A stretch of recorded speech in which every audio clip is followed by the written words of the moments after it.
बदलापूर पश्चिम येथील दर्गा मोहल्ला भागात गोवंश जातीच्या जनावरांची बेकायदेशीर कत्तल करून गोमांस विक्री करणाऱ्या टोळीविरुद्ध महाराष्ट्र संघटित गुन्हेगारी नियंत्रण अधिनियम अंतर्गत कठोर कारवाई करण्यात आली। सहाय्यक पोलीस आयुक्त अंबरनाथ विभाग यांना 9 जून 2025 रोजी मिळालेल्या गोपनीय माहितीच्या आधारे पोलीस पथकाने बदलापूर पश्चिम परिसरात छापा टाकला। छाप्यात मोठ्या प्रमाणावर गोमांस आढळून आल्याने बदलापूर पश्चिम पोलीस ठाण्यात गुन्हा दाखल करण्यात आला।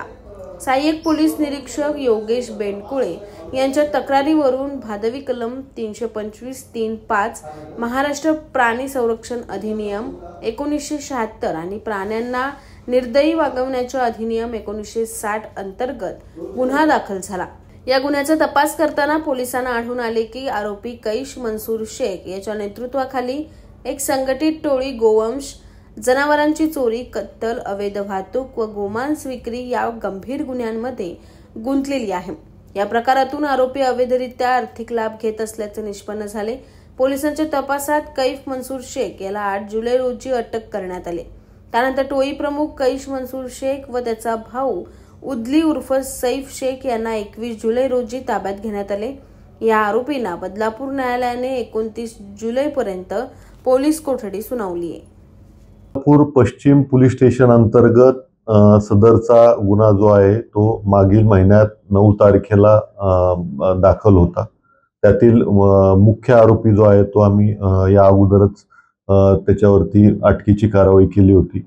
त्यानंतर इतर 2 मुख्य आरोपींचा आम्ही शोध घेत होतो। त्यामध्ये बदलापूर वेस्ट पोलीस स्टेशन अंतर्गत जो गुन्ह्याचा तपास सुरू होता त्यामध्ये पीआय श्री गज्जल आणि एपीआय आरळकर त्यांची टीम आणि आमचे एसीपी जे ते या तपासामध्ये कार्यरत होते। त्यांनी महत् प्रयत्नाने हे 2 इतर आरोपी आपण अटक केलेले आहेत। टोटल 4 पैकी 3 आरोपींना आपण अटक केलेला आहे आणि शिवाय त्यांचा पूर्व इतिहास पाहता आपण याच गुन्ह्याला मोक्का अंतर्गत कारवाई केलेली आहे।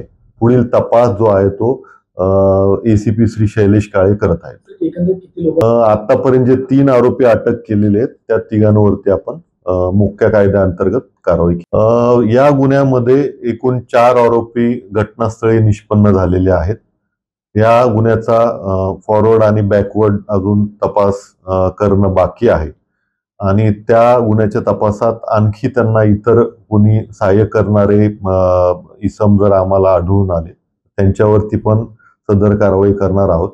शिवाय जो दुसरा गुन्हा दाखल होता त्या गुन्ह्यामध्ये आतापर्यंत एका आरोपीला अटक केलेली आहे आणि इतर 2 आरोपींचा शोध आमचा अजून सुरू आहे। या गुन्ह्याचा तपास जो आहे एसीपी दर्जाच्या अधिकाऱ्याकडे आपण दिलेला आहे। महाराष्ट्रात पहिल्यांदाच आपण यामध्ये मोठा मोक्या अंतर्गत ही कारवाई केलेली आहे आणि असे प्रकार घडू नये म्हणून योग्य प्रतिबंधात्मक कारवाई करण्यात येत आहे।